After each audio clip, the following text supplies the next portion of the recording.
Hello, everyone, and welcome to the 3-day water fast. So excited to have you. Thank you for trusting me and leading you in this group fast. I am so excited to have you. So, in this first part of the group fast, the preparation for the fast and how to get in the right mindset, it is the most important part of your fast. So, I encourage you highly to listen to this whole video. The most important part of the fast is to get mentally ready for the fast. If you don't think you can do it before you start, you're not going to be successful. Your mind is everything. What you think, you become. Buddha, right? Buddha said that. So I want you to be successful at this. One of my mentors, Tony Robbins, I've been working with one of his coaches for a while, and he's big into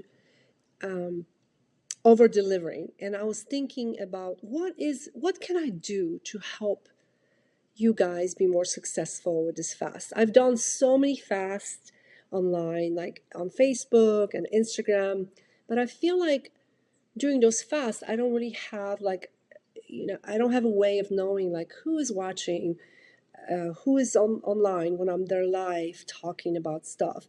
And I feel like there's a lot of things that are missed. So I thought that maybe trying this format of emailing you guys a video each day during the fast will help kind of spread the message and help you be more successful with it. So I'm looking forward to hearing your feedback. My goal is to bring as much knowledge as possible and to over deliver and really help you be successful during this fast. So for those who don't know me, I think most of you do know me, but for those who don't know me, my name is Monika. I am the founder of the Mind Body Boss Method. It's my 12-week mindset course. It's a weight loss / fasting course, but it is largely focused on mindset. I've been an advanced practice nurse for probably about 20 years. Weight loss coach, IIN health coach. I have a little rescue kitty named Lex. He's the sweetest. I am a classical violinist. I love to read. I love to lift weights, and I have a podcast called "Losing Weight with Fasting" and Mindful Eating.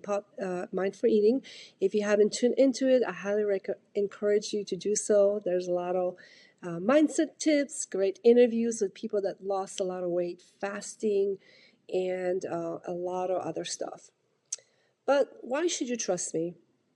Why should you listen to me? Those who know me probably seen me on Instagram and Facebook. So there is you build trust with certain people. You see me through my journey of losing weight, messing up, and learning on my mistakes.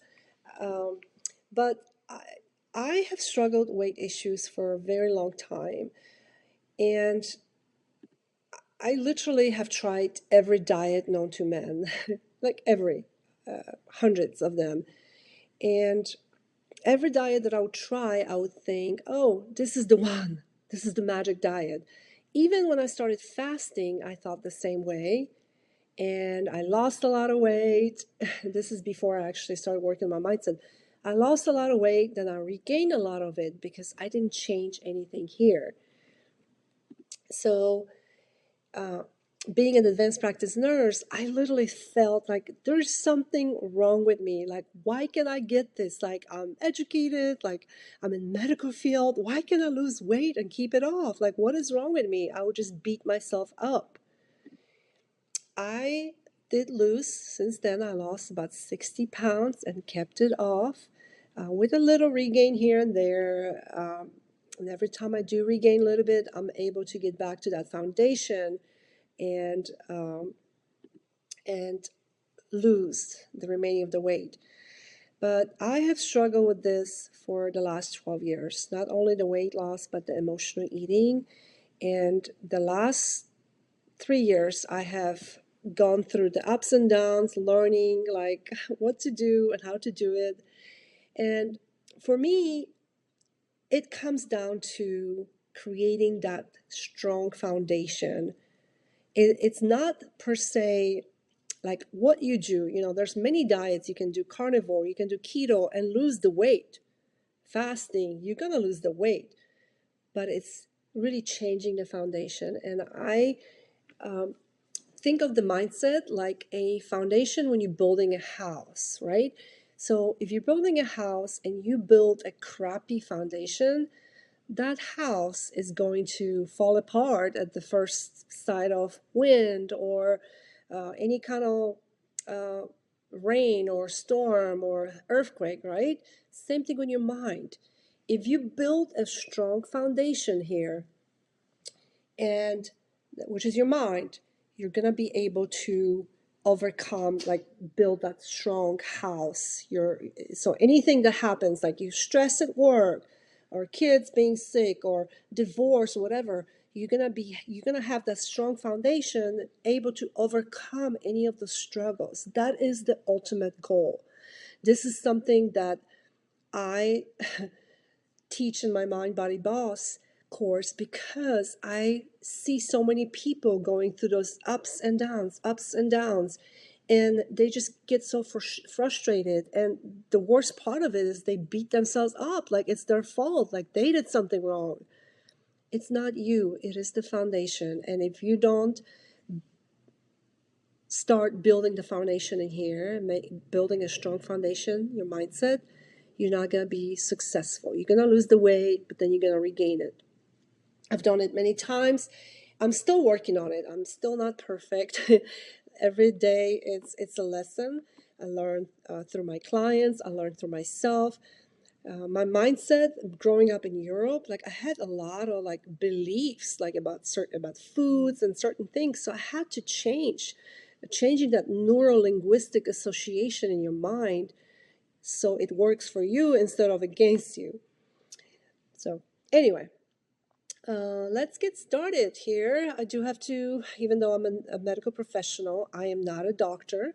So everything I discuss in this during this fast, is based on personal knowledge only and my experience. None of this is medical advice. This content is not intended to be a substitute for professional medical advice, diagnosis, and you should always speak with your physician, especially if you have chronic diseases or if you are on certain medications, as those medications, prescription medications, will need to be adjusted during your fast or as you lose weight and get healthy. The goal is to hopefully get off of some of those medications, but you cannot do this on your own. You need to have your physician help you with that. And if you have one that's against fasting, find someone that's open to it and is willing to work with you. Of course, fasting is not for everyone.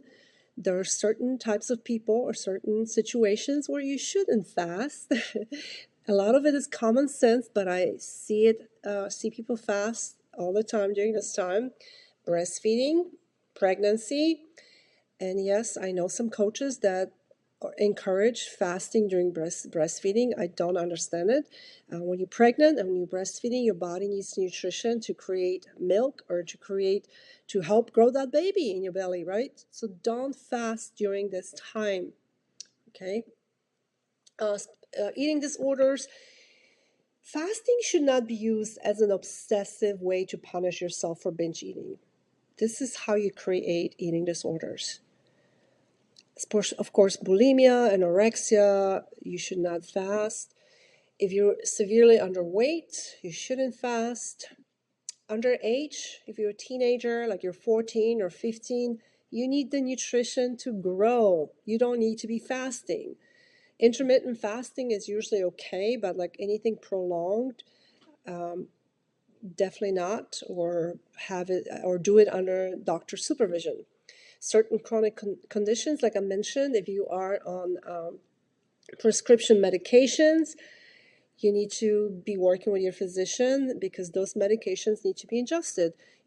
For instance, if you're on blood pressure medicine and as you fast and you lose weight, those blood pressure meds will need to be adjusted because your blood pressure will drop and you're not going to feel good.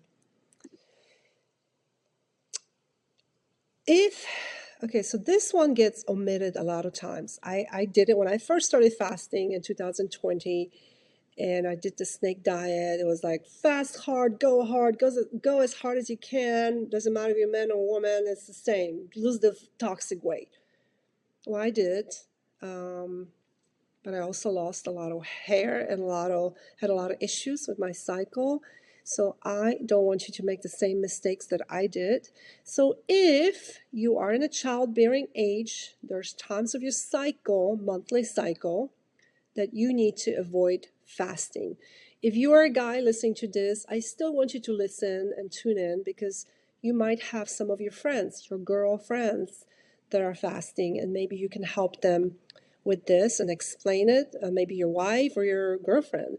So I still want you to tune in and listen to this, because this is important stuff. You shouldn't fast on day 12 to 14 of your cycle. That's ovulation. So like, okay, sometimes people get confused with like, what's day 12 to 14? So when you start your period, that's day 1 of your cycle. The cycle is typically anywhere from, about 28 days on average. So I actually have like a app in my phone where I track that, and it just tells me exactly what day I'm on. And if you irregular over time, your body might regulate and adjust to your cycle. So during day 12 and 14, during the ovulation, what happens is your body is producing estrogen here. And in order to produce estrogen, you have to have some insulin and glucose. Without the food, you will not going to be able to produce estrogen. And you really shouldn't be fasting longer than like 20 hours during the ovulation time. Again, it's only like 2 days, 2 to 3 days max. And sometimes people have a hard time like understanding like what really happens during ovulation. So during ovulation, whether you like it or not, your body is creating a lining in your uterus in order to carry a baby. Okay, this is just a natural process in your body. This is nothing that this has nothing to do with you. You don't have control over it. That's what your body does. Okay, so if you don't give your body nutrition time after time after time, like I did, your body is going to take those nutrients from non-essential parts of your body, like your hair, your nails. I lost about 50% of my hair in the first 6 months because I was fasting all the time without any break. And again, this is nothing you have control over. Your body is going to go through this process every month when you ovulate, period. The other time that you shouldn't fast is 5 days before your cycle, before your period starts. So that's usually cycle, if your cycle is 28 days, that's usually like day, 23, 24 through when you start your cycle. Okay, and so during this time, it's when the estrogen peaks.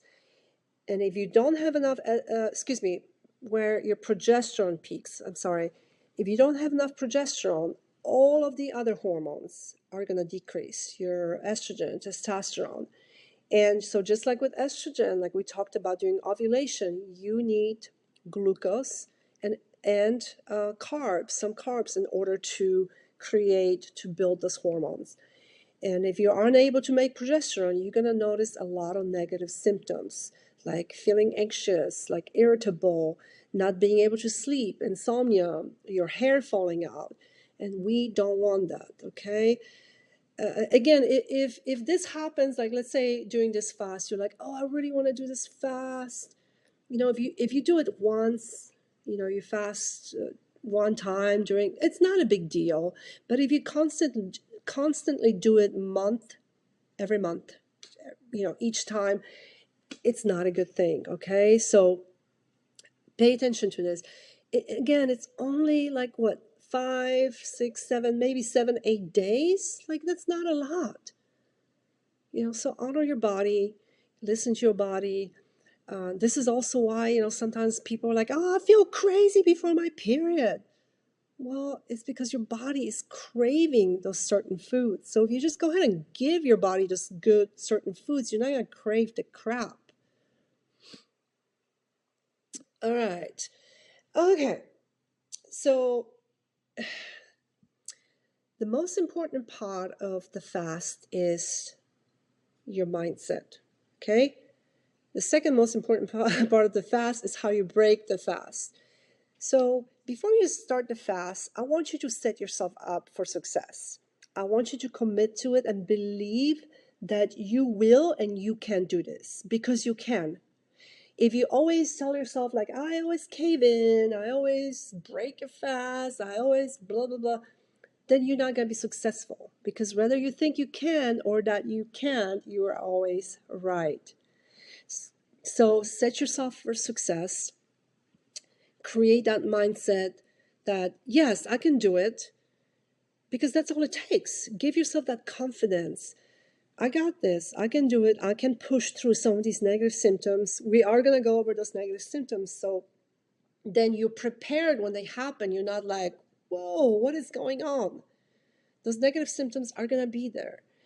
The other thing I want you to think of is usually most people, including myself, look at fasting and they're like, okay, weight loss, weight loss, weight loss, weight loss. I'm doing it to lose weight, okay? And great. Weight loss is great.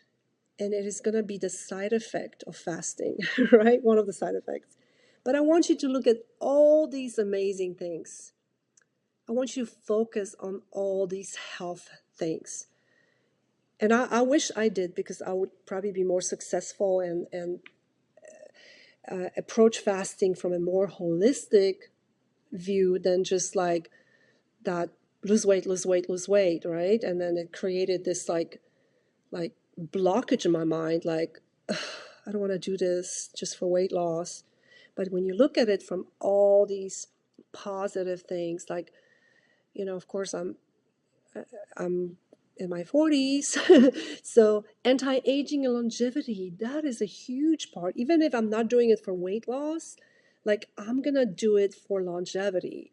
Like I do a 3-day fast, 3 to 5 day fast every season. Spring, fall, summer, winter. It's like a cleaning thing. It's a spring cleaning for my body. Preventing Alzheimer's, detoxing, resetting your DNA, like all these amazing things. Like, so if you focus on the health things, the weight is going to come. If you fix your body from the inside, you make it more healthy without just beating it up with fasting all the time, you are going to be more successful. Okay, so I talked about, I mentioned this, everything starts in the mind. So your thoughts affect everything, okay? Every thought we think creates a physical reaction in our body. Your thoughts can create, they can affect your blood flow. Like you can blush at the mere thought of something, right? Your thoughts can create anxiety. So those are feelings. Your thoughts can create tension. Your thoughts can create, increase your heart rate. They can increase your blood pressure. But just like your thoughts can affect and control everything, your thoughts are also able to change everything. You can change those thoughts in an instant.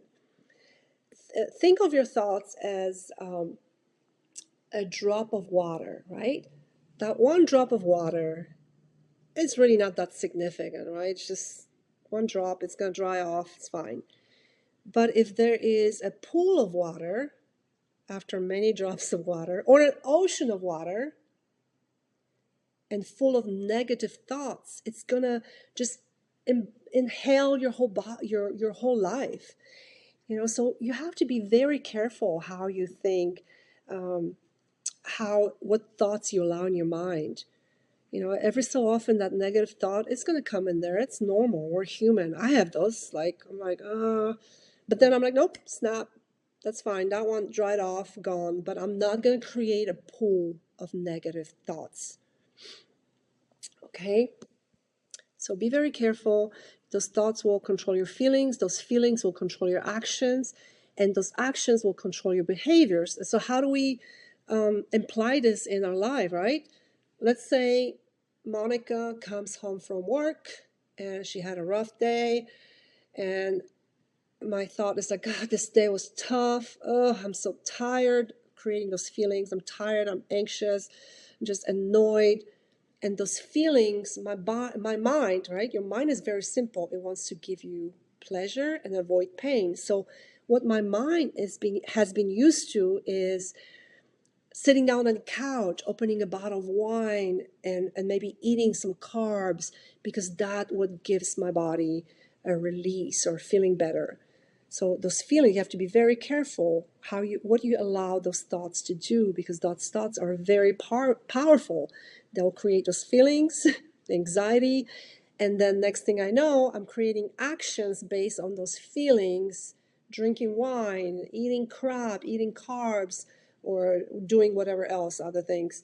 So be very careful how you approach those thoughts. They count, okay? So let's look a little bit deeper into the human mind, to just kind of like learn or figure out, like, why do we often choose the easy way out? Why do we self-sabotage?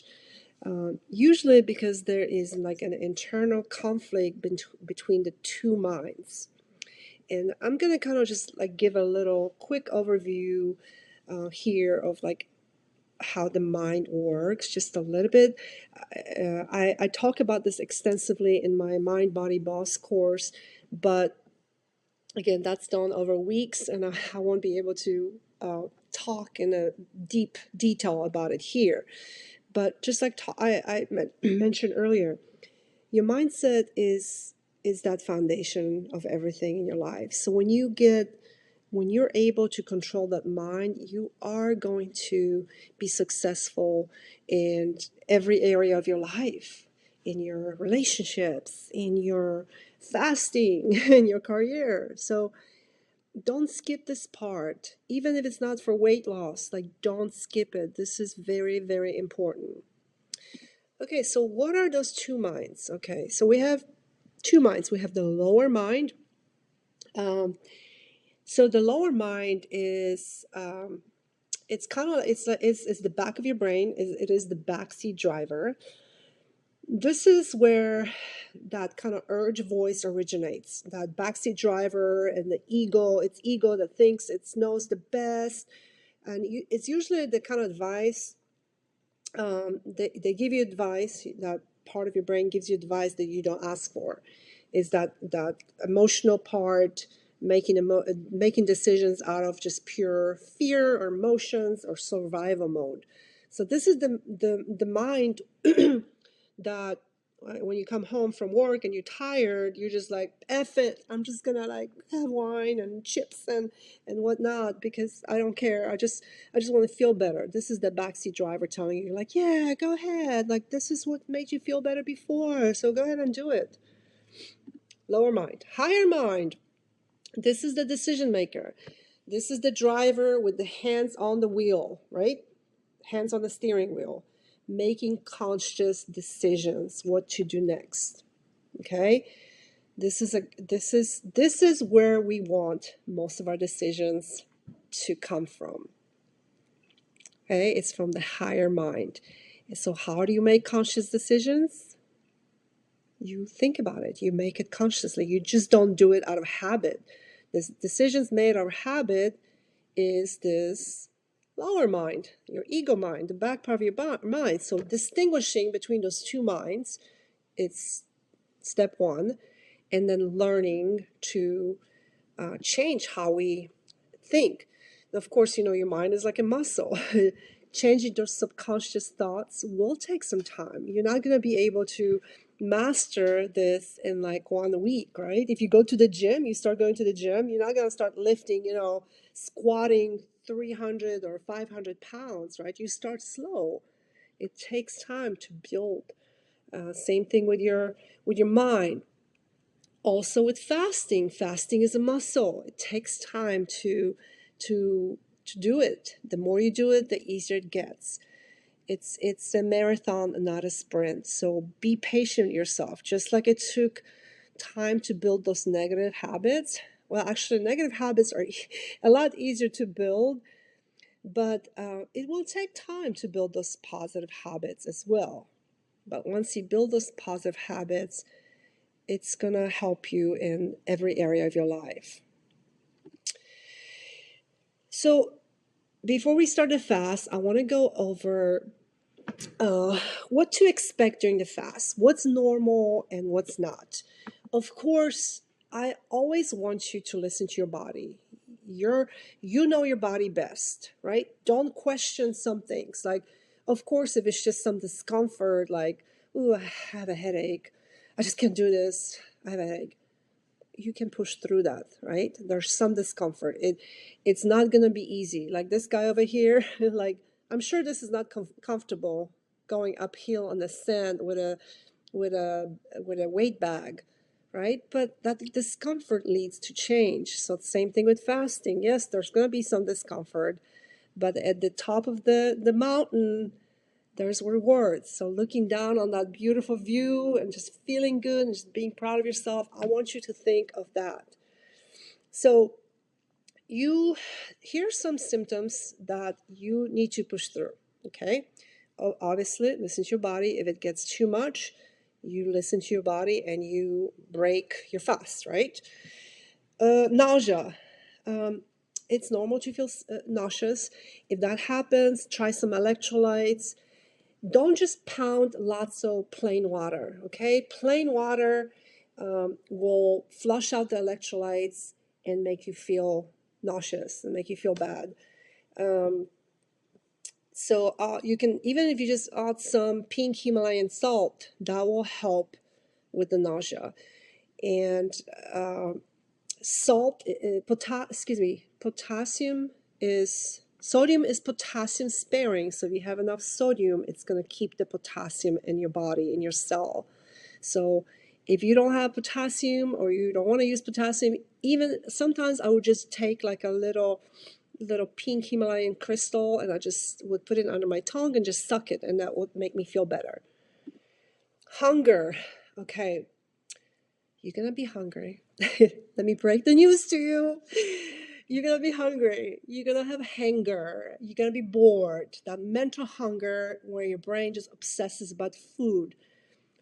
Okay.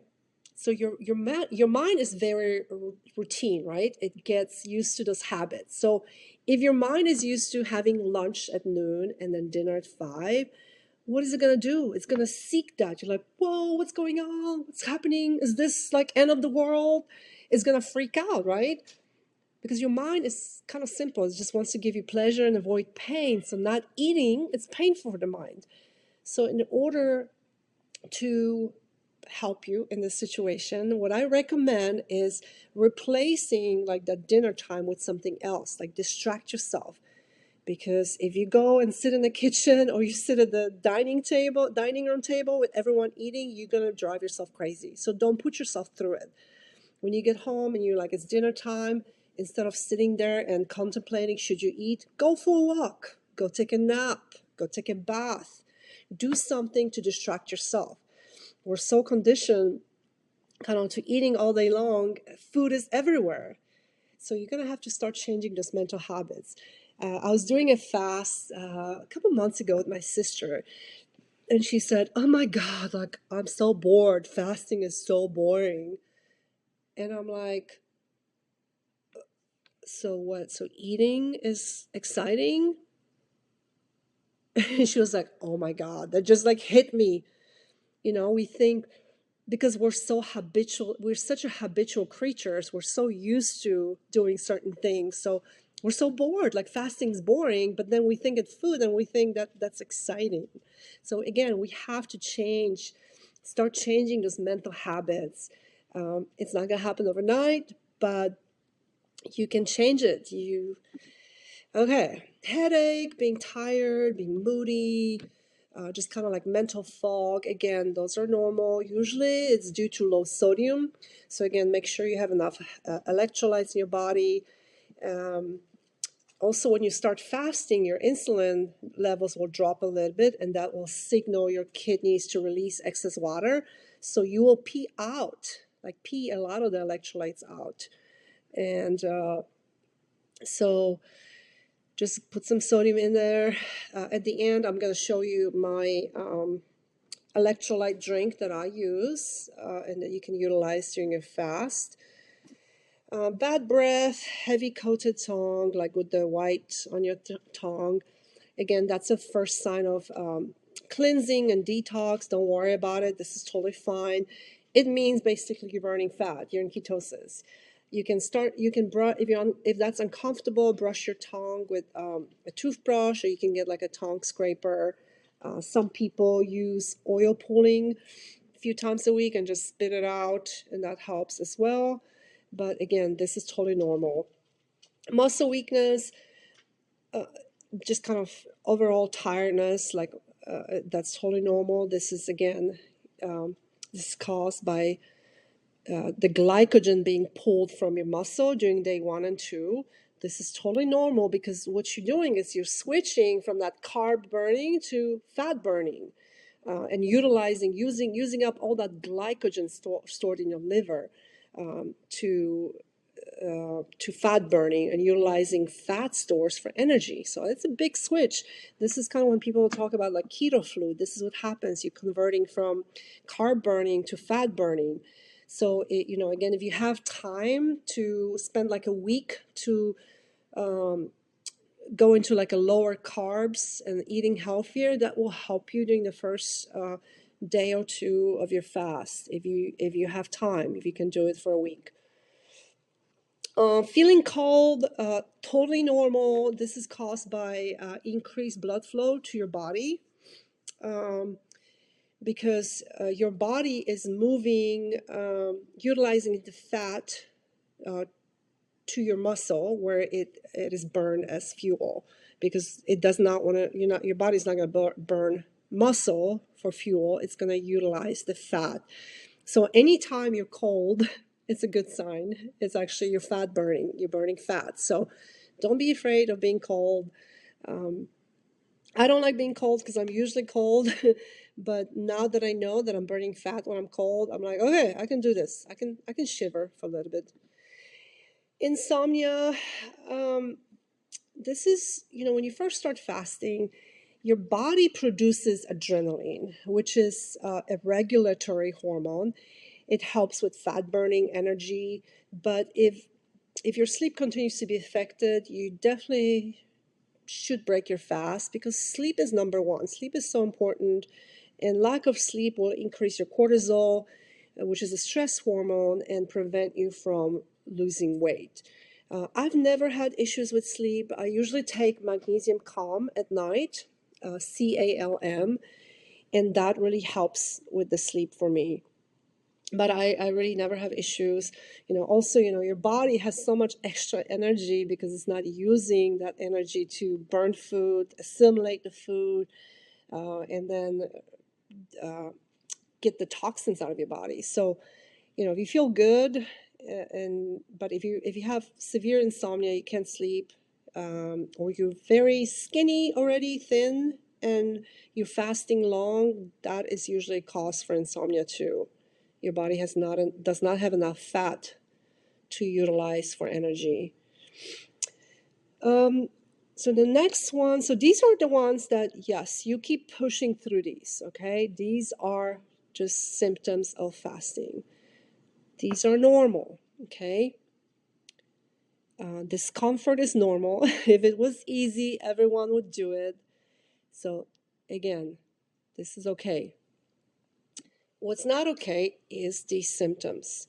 If any of these happen, I want you to stop your fast, rehydrate, refeed, healthy, hopefully, and then try again later, like a few days later. Maybe not the same day, but just wait a few days so you feel better. If you look like this guy right here, you probably should break your fast.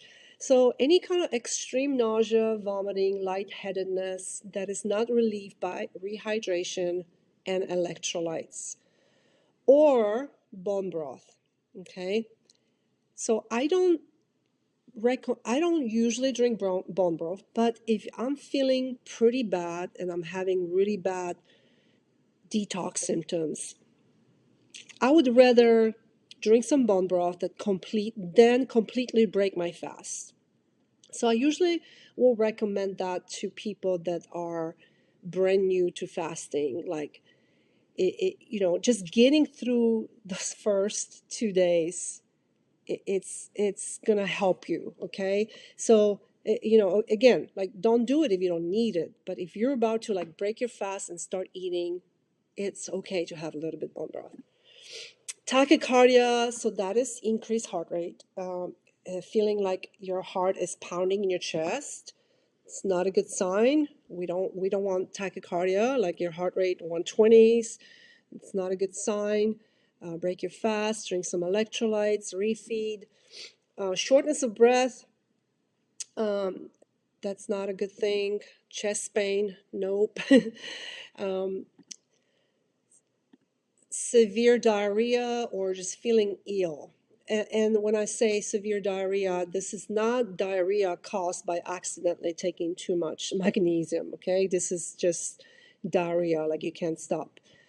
Again, you can get very dehydrated, so this is not a good thing. And feeling ill, any kind of like flu-like symptoms, like fever, chills. And if you're sick, don't fast, okay? I get this question all the time. I have the flu, should I fast? No, don't fast. Your body needs the nutrients to recover. Listen to your body. Sometimes when you're sick, your body's not going to want to eat, but sometimes just having some bone broth or like chicken noodle soup will make your body feel really good. And then when you feel a little bit better, then go in a fast so you can recover faster. Do a fast after you feel better. But if you have fever, it's not a good time to fast. Okay, so how to prepare for the fast. So you don't really need anything specific to start a 3-day water fast. My very first fast was a 5-day fast, and it was just straight water fast. I did a fast with Dr. Pompa with his group, and we didn't use any electrolytes, and I was fine. I survived. I was fine. I didn't feel great. I had those negative symptoms were exaggerated.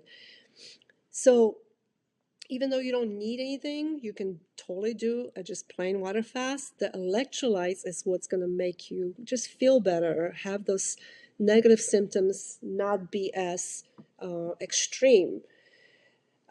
You want to have good quality of water, no tap water. I use reverse osmosis, and I put electrolytes in my reverse osmosis. I don't drink tap water. Tap water has a lot of crap in it, and we don't want to put that in our body, especially when you're fasting. For electrolytes, you don't need anything expensive or fancy. You can just use pink Himalayan salt and no salt. You can get both of these in a store, a regular store, or you can order it on Amazon. Bone broth, it's good to have. Like I mentioned before, like, listen, if you're one of those, like, oh my gosh, I can't believe you said it's okay to have bone broth. So hear me out. I don't promote having bone broth during a fast, right? But I've done it myself. Like if I'm gonna break my fast because I'm having really bad symptoms or I'm just going crazy, right? And if bone broth can keep me from breaking my fast, I'm gonna have some. I've done it before in situations like getting back into fasting after a long break or after vacation where I've eaten like crap the whole time, and it's really helped keep me from breaking my fast. Again, you're still going to be in ketosis. Yes, you're going to break autophagy, but I mean, people eat fat like food, and they stay in ketosis. So the bone broth is not going to kick you out of the ketosis. And also, if you're brand new to fasting, and every time you get to like day 2 and just keep breaking your fast because you just feel overwhelmed, your body is in like fight and flight response, you can try some bone broth. If it helps you from breaking your fast and just finishing your fast, then do it, okay? But don't send me messages saying, "Oh my God, that's not fasting." I know, I know. I'm just helping you to get through the fast. Lemon is great too. Especially like in the morning. Lemon is acidic outside of the body, but it's alkaline inside of the body. So when you're fasting and detoxing, your body can get very acidic, and so the lemon can help creating more alkaline environment. Of course, if you drink lemon, if you drink a lot of it, like, make sure you use a straw, because the acidity can damage your teeth. Okay. Okay, before I go into that, also another thing that you can do, you can add some mint. If you don't like the taste of the snake juice, or like the pink Himalayan salt and no salt, you can put like a little bit of mint in your water. I heard someone told me that they would put like a little bit of cinnamon in their water as well, and that helped them kind of get through it. You can have some tea, some hot tea, if that helps you with the fast. Coffee is okay, black coffee. However, if you're like a heavy coffee drinker, I encourage you to just like decrease the coffee intake. The purpose of fasting too is to help your body heal and detox. So if you drink a lot of coffee, the caffeine still has to be eliminated out of your body. So your liver has to work hard to get it out of your body. And also your adrenals, it's hard on your adrenals too, especially if you have adrenal fatigue. So be careful. Some people, they for some people, coffee can break their fast. For some people, coffee can actually help them get in ketosis. So again, everyone is individualized. So you have to test your own situation before you can know if it breaks your fast or not. These are just some optional things, like ketone strips. If you just kind of want to know, like, hey, I'm not feeling good. I'm still feeling like crap on day 2. Let me see if I'm in ketosis. And if you're not, like, let's kind of look what's going on. What am I drinking? Is it something that I'm taking in, or is it sometimes stress? Like, a lot of stress can increase your cortisol and kick you out of ketosis. Glucose monitor is also helpful if your glucose is high, and your ketones are gonna not be your ketones are gonna be high too. So they're and two, if you're like type 2 diabetic, I would highly encourage you to monitor your blood sugar, and of course work with your doctor, especially if you're taking oral medications for that. And first time, like when I fasted, like when I did the 5-day fast, I wanted to check my glucose, because I was kind of like, being a medical person, I was like, oh my God, what if I like bottom down? My glucose never dropped below 70. Even like one time, I think it was like 62, and I still felt great. Like it didn't affect my how I felt. But usually your glucose is not going to drop if you don't have diabetes or other issues. If you take blood pressure medications, definitely monitor your blood pressure, very important, and work with your doctor, because those meds are going to need to be adjusted. Same thing with diabetes, as you lose weight and as you fast. Let's see, I think that's it for the prep. Oh, one more thing. Okay. So another thing, and I forgot to like put it in here. One thing that I do before I start those longer fasts, anything over 3 days, is I take extra like magnesium calm, CALM, to help eliminate like my bowels. You want to keep your bowels empty. If they're empty, because bowels it's one way for your body to detox. That's one of the detox pathways. And if it's full of junk and crap, not only it's going to make you feel like crap, literally crap, but you're going to feel you're not going to be detoxing. You want to help your body keep those detox pathways open. And so I usually what I'll do is I'll take like 1 to 2 tablespoons of magnesium calm the night before. So like tonight I would take it. And if I usually first thing in the morning is like eliminate everything. But if you don't, if you've been stuck up for a while, you might have to do it again like tomorrow night. And the reason I take it at night is because magnesium calm is going to make you feel sleepy. So it's also great for sleep. This is my electrolyte water that I drink typically. If you are good with like snake juice, just this right here, these two are basically snake juice recipe right here. Pink Himalayan salt, 1 teaspoon, and no salt, 1 teaspoon each. You mix it in the 2 liters of water. If you are tolerating the taste of it, then just do that. If not, maybe put some mint in there, or maybe just a little lemon to help with the taste. If you're okay with it, drink that, okay? If not, if you just literally cannot stand or just, I mean, it makes you like puke, then you can use some electrolytes. You don't have to use these. This is what I use. I like the Key Nutrient electrolytes because I like the ingredients. They do have some stevia in them.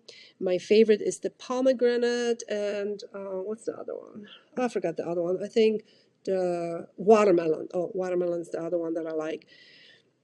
So this is what I do, but this does not break my ketosis, okay? So, and the way I know it is because I tested my blood sugar many times using this. If you're sensitive to stevia, be sure to test your blood sugar. And the way you do it is you take your blood sugar before you drink it, check your blood sugar, and then drink your whatever coffee or whatever you want to test, right? And then 30 minutes after you check your blood sugar again, if it goes up about 10 points or more, then you're sensitive to it. Some people are sensitive to coffee, and some people are not. It actually drops their blood sugar after they drink coffee. And the only way to know is to test. And then also I put like 1 teaspoon of magnesium calm in those 2 liters. This just helps. I don't know, I feel better when I drink it.